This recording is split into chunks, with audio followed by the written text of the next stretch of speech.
Bom, gente, nós falamos aqui, durante o mercantilismo, de companhias de navegação, do processo de expansão marítima europeia. Agora nós vamos falar mais detidamente desse processo propriamente dito. Esse processo histórico, que é o processo de expansão marítima, conhecido como as grandes navegações, ele ocorre do século XV ao século XVII. E ele vai contribuir, né, para que a Europa supere as crises dos séculos XIV e XV. Então, o processo de expansão marítima ou de grandes navegações, ele é um processo que tem um objetivo totalmente econômico, que era de salvar a economia do continente europeu, né? Então, as grandes navegações vão permitir a expansão das atividades comerciais europeias, contribuindo para o acúmulo de capitais na Europa e também vão permitir o contato comercial com outras partes do mundo, né? Por exemplo, Ásia, África e América. A Europa entrando em contato com a Ásia, África e América, tornando possível, em uma escala mundial, a ampliação dos conhecimentos geográficos, o contato com outras culturas diferentes, mas principalmente consolidando o poder econômico do continente europeu. Os fatores para a expansão marítima. Bom, eu já falei isso para vocês, a expansão marítima tem um caráter nitidamente comercial, né? Por isso que se define esse processo como uma empresa comercial de navegação, ou para grandes empreendimentos marítimos. Eu expliquei para vocês, quando estava falando de mercantilismo, que os reis absolutistas cediam sua bandeira às companhias de navegação burguesas para a descoberta de novas terras que seriam futuramente exploradas pelo rei absolutista através dos burgueses que recebiam monopólios comerciais. Nós já falamos isso. Então, para que isso fosse possível também, como tudo está interligado, eu quero mostrar isso para vocês, além dos reis absolutistas, além dessa burguesia comercial, foi fundamental a formação dos Estados nacionais. A formação dos Estados nacionais, a centralização política, é fundamental para que exista, para que seja possível o processo das grandes navegações. Então, entre os fatores que permitiram esse processo de expansão marítima, não podemos deixar de citar o absolutismo, a centralização do poder, a formação dos Estados nacionais e o auxílio econômico, a parceria econômica entre a classe burguesa e os reis absolutistas. Então, nós possuímos esses fatores que são fundamentais. Essa aliança entre rei e burguesia vai possibilitar que o alcance dos objetivos através do processo de expansão marítima seja viável, assim como o poder centralizado, assim como a existência do Estado-nação. Claro que para fazer o processo de expansão marítima também houve a necessidade de avanços técnicos na arte náutica, isso aí sem dúvida. Nós não podemos esquecer que antes do processo de expansão marítima, as navegações eram costeiras, ou seja, os navios eles navegavam sempre contornando a costa ou tendo a costa visível, eles se guiavam pela costa, né? A navegação no além-mar ou no mar profundo era inviável, primeiro, porque os navios eram muito pesados e não resistiam às tormentas, afundavam com facilidade. Segundo, que eles não possuíam elementos de localização. O elemento de localização desses navegadores, antes do processo de expansão marítima, eram as estrelas ou a visualização da costa, né? E se eles avançassem para o mar profundo, como eles iriam se guiar numa noite nublada ou num período de tempestade em que o céu fica nublado por um grande período do tempo, e também não havia a região costeira para servir de marco para que eles se guiassem. Então eles precisavam, veja bem, de novas ferramentas náuticas, de um novo navio que suportasse as ondas, as tormentas, precisavam de elementos de localização náutica e precisavam também de ciência para conservação de alimento, água, precisavam de tripulações treinadas para passar meses e meses em alto mar. Então, tudo isso foi possível através de avanços na arte náutica.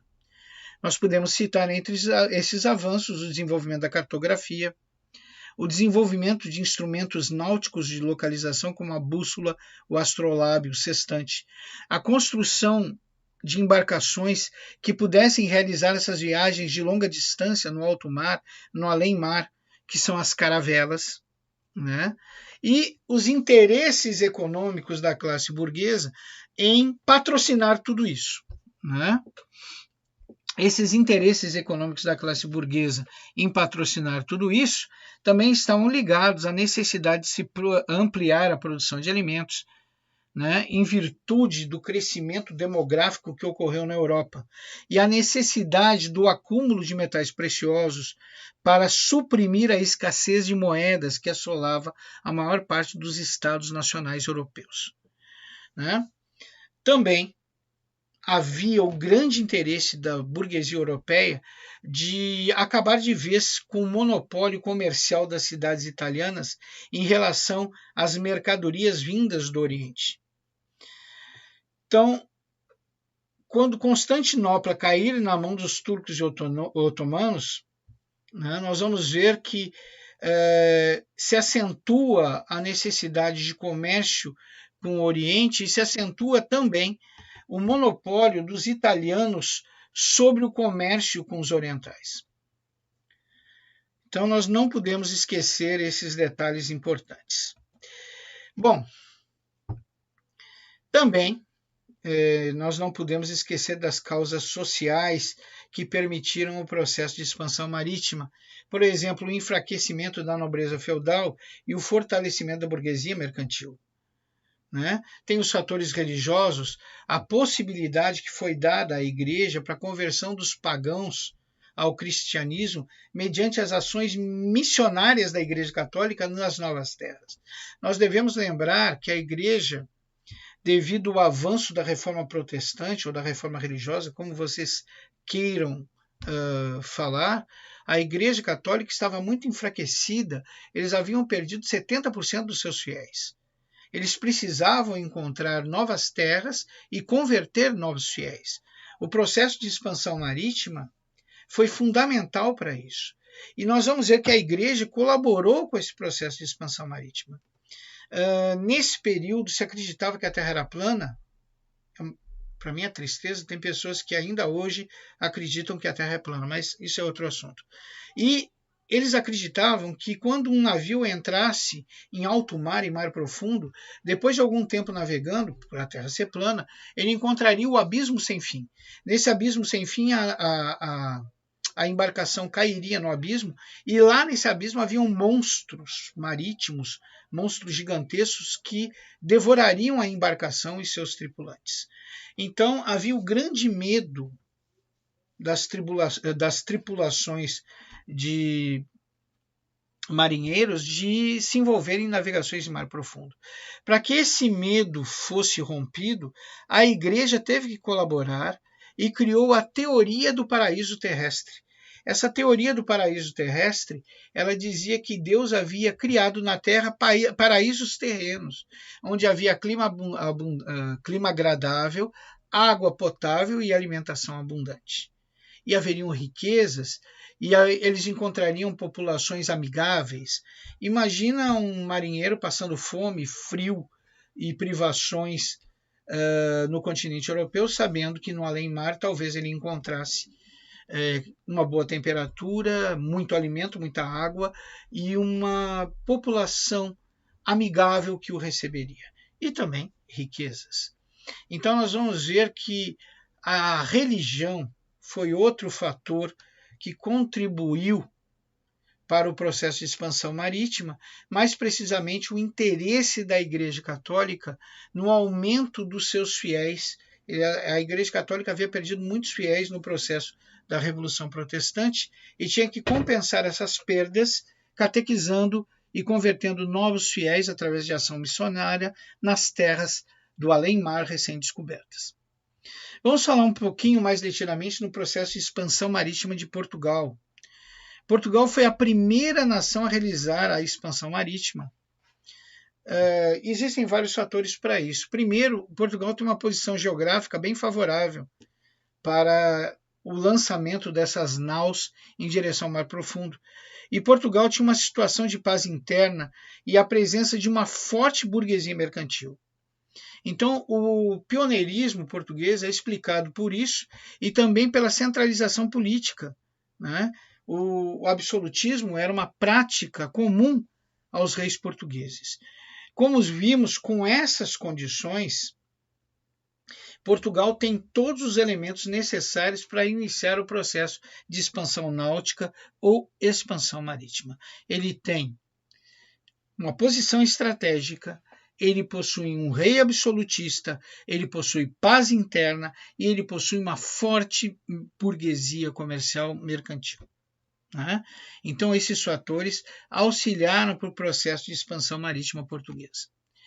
Nós não podemos esquecer também que a formação do Estado Nacional Português está intimamente relacionada à Guerra da Reconquista, que foi a luta entre cristãos e muçulmanos na Península Ibérica.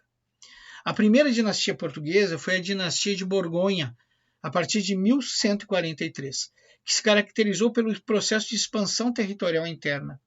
Entre os anos de 1383 a 1385, o Reino de Portugal conhece um movimento político denominado Revolução de Aves. Esse movimento que realiza a centralização do poder político, aliança entre a burguesia mercantil lusitana com o mestre da Ordem de Avis. Isso vai fazer que com Dom João e a dinastia de Avis se torne um polo necessário para o processo de expansão marítima, né? Pois vai caracterizar pela expansão externa de Portugal. Essa centralização do poder, essa paz interna que havia em Portugal e essa íntima relação entre a burguesia mercantil com os mestres da Ordem de Avis, né? Que é da linhagem de Dom João e de todos os demais, Dom João, primeiro, segundo, terceiro, sexto e por aí vai, vão permitir que se inicie o processo de expansão marítima. Então, posição privilegiada, um rei absolutista, paz interna, uma forte burguesia comercial e a formação de um Estado Nacional português relacionado a processos de reconquista e relacionado a parcerias entre a burguesia comercial e a Ordem de Avis, que é a ordem de onde sairão os reis absolutistas, Dom João e seus descendentes. As etapas da expansão. A expansão marítima portuguesa interessa de sobremaneira a burguesia e a monarquia. Por quê? A monarquia ela buscava o seu fortalecimento, né? A nobreza é sempre interessada na conquista de terras, a Igreja Católica e a possibilidade de cristianizar outros povos, e a burguesia mercantil desejosa de ampliar os seus lucros, vão ser utilizadas por essa monarquia absolutista como incentivo ao processo de expansão marítima. As principais etapas da expansão marítima de Portugal são as seguintes.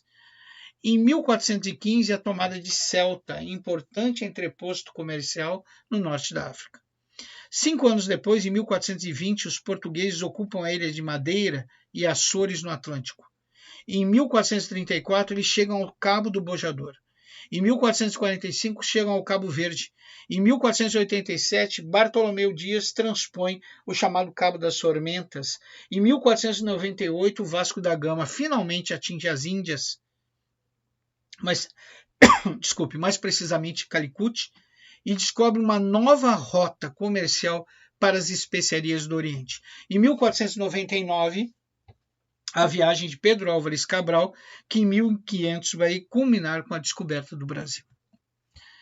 Nós temos também o rival de Portugal, o processo de expansão marítima espanhola. A Espanha vai começar um pouquinho depois de Portugal, porque a Espanha só se torna um Estado nacional em 1469, através do casamento de Isabel de Castela com Fernando de Aragão. esses dois reinos, importantes reinos cristãos, que enfrentaram os mouros na Guerra de Reconquista, também houve uma guerra de reconquista por parte dos espanhóis. No ano de 1492, o último reduto dos mouros em Granada vai ser conquistado por esses cristãos. Neste mesmo ano, Cristóvão Colombo, observa, no momento que se determina os limites territoriais do Estado espanhol, no momento que se determina a existência de um governo centralizado absolutista, no mesmo ano, Cristóvão Colombo vai oferecer os seus serviços ao rei da Espanha. Colombo tinha uma teoria que a Terra era um círculo e que se ele navegasse sempre a oeste, ele atingiria o Oriente. Essa era a teoria do Colombo. As principais etapas do processo de expansão espanhola, processo de expansão marítima espanhola, são: em 1492, Colombo chega ao novo continente, a América. Colombo morreu acreditando que tinha chegado no Oriente, gente. Em 1504, o Américo Vespúcio vai descobrir que o que Colombo descobriu não é um novo caminho para o Oriente, mas um novo continente. Em 1519 e 1522, Fernando de Magalhães vai realizar a primeira viagem de circunnavegação do globo. E isso sim vai permitir que os espanhóis descubram a sua rota em direção ao Oriente, em direção ao comércio das especiarias. Uma curiosidade sobre Colombo: ele morre pobre e em um asilo para loucos. Morre jurando que chegou ao Oriente. Bom, as rivalidades entre Portugal e Espanha, decorrentes do processo de expansão marítimo, fizeram que, para se evitar uma guerra entre os dois países, por causa dos territórios descobertos, eles vão assinar um acordo. Esse acordo que foi proposto pelo Papa Alexandre VI em 1493. Esse acordo ele passava um meridiano, uma linha imaginária, passando a 100 léguas a oeste do Cabo da uma linha imaginária passando a 100 léguas a oeste das ilhas do Cabo Verde, dividindo as terras entre Portugal e Espanha. Então, Portugal ficava com a parte leste e a Espanha ficava com a parte oeste. Portugal e Espanha fazem esse tratado, que ficou conhecido como Tratado de Tordesilhas. Portugal não aceita esse acordo em 1494, ele vai modificar esse acordo e vai criar um novo Tratado de Tordesilhas. O Tratado de Tordesilhas, ele, mesmo modificado a pedido de Portugal em 1494, ele não vai ser reconhecido pelas demais nações europeias, que diziam que Portugal e Espanha não podiam ter o monopólio da descoberta do Novo Mundo. Navegações tardias de Inglaterra, França e Holanda. O atraso no processo de expansão marítima desses países se explica pelas constantes guerras devido aos limites territoriais das nações-estado. Ou seja, Inglaterra, França e Holanda estavam tão envolvidas com terras territoriais, com guerras territoriais, que não puderam, assim como Portugal e Espanha, se dedicar ao processo de expansão marítima e por isso eles vão empreender esse processo tardiamente. Para vocês terem uma ideia, a Inglaterra e França envolveram-se na famosa Guerra dos 100 Anos, que vai de 1337 a 1453. Após esse conflito, que é bem longo, eu sei que ele não tem esse período todo que fala, mas foi muito longo, a Inglaterra vai passar por uma guerra civil ainda. Então, além da guerra dos 100 anos empreendida entre Inglaterra e França, ainda vai existir mais uma guerra para os ingleses, que é uma guerra civil, a Guerra das Duas Rosas, que vai de 1455 a 1485, para definir quem controla politicamente a Inglaterra. Já a França, no final do conflito com a Inglaterra, no final do conflito da Guerra dos 100 Anos, vai enfrentar um período bem conturbado, que são as lutas no reinado de Luís XVI, que vai de 1461 a 1483. Somente após todos esses conflitos internos, de franceses, de ingleses, é que a rainha Elizabeth I, em 1558 e 1603, vai iniciar o seu processo de expansão marítima. E os franceses vão iniciar o seu processo de expansão marítima no reinado de Francisco I. A Holanda vai ter o seu processo de expansão marítima mais tarde ainda, porque houve a demora no processo de centralização política holandês, porque por muito tempo a Holanda foi um feudo da Espanha. Somente com o enfraquecimento da Espanha é que foi possível o processo de independência dos holandeses. E somente depois desse processo de independência, somente depois de se conseguir a centralização do poder, se inicia o processo de expansão marítima holandesa. Resumindo, as navegações tardias de França, Inglaterra e Holanda, França, Inglaterra e Holanda, se explicam pelas lutas territoriais que determinavam os limites do seu território, do Estado-nação, e também é determinada a ocorrer só após a centralização do poder sobre um rei absolutista, como aconteceu na Inglaterra.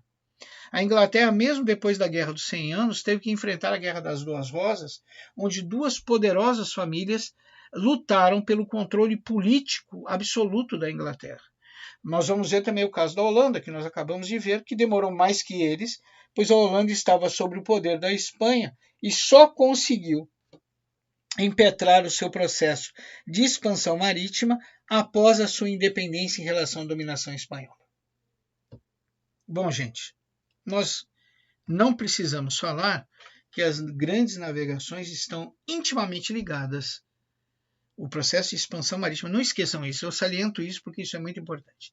O processo de expansão marítima está intimamente ligado ao absolutismo, não esqueçam disso, está intimamente ligado à formação dos estados nacionais e está intimamente ligado aos interesses comerciais da classe burguesa.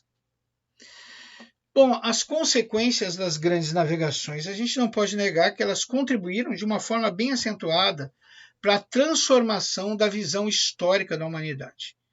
Houve uma ampliação do conhecimento humano sobre geografia da Terra, por exemplo, e houve uma verdadeira revolução comercial a partir da unificação dos mercados europeu, asiáticos, africanos e americanos. Então, a seguir, vamos falar algumas mudanças, as principais mudanças que ocorreram.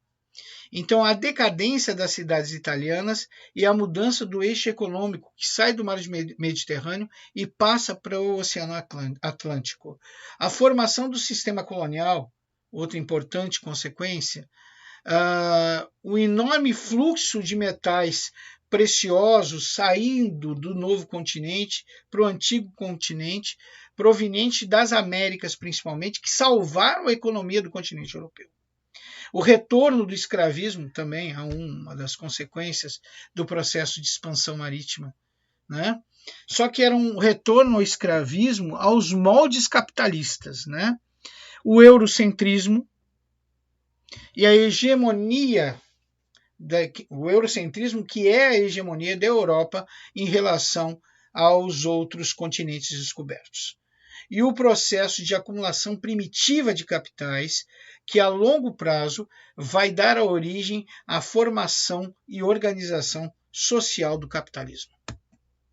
Nós temos aqui um mapa mental que explica o processo de expansão marítima. Eu peço que depois vocês pausem a videoaula e visualizem esse mapa mental com mais atenção.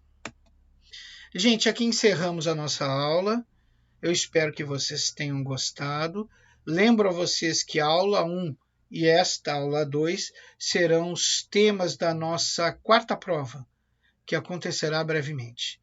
Eu peço que vocês revejam essa aula quantas vezes for necessário, que pausem a aula e façam as anotações que julgarem necessárias, que visualizem com atenção os mapas mentais. Também me coloco à disposição dos senhores para dirimir dúvidas através de e-mails que os senhores podem me enviar através da plataforma. Agradeço a atenção de todos, espero que vocês tenham gostado da videoaula, assim como peço que Deus abençoe aos senhores e às vossas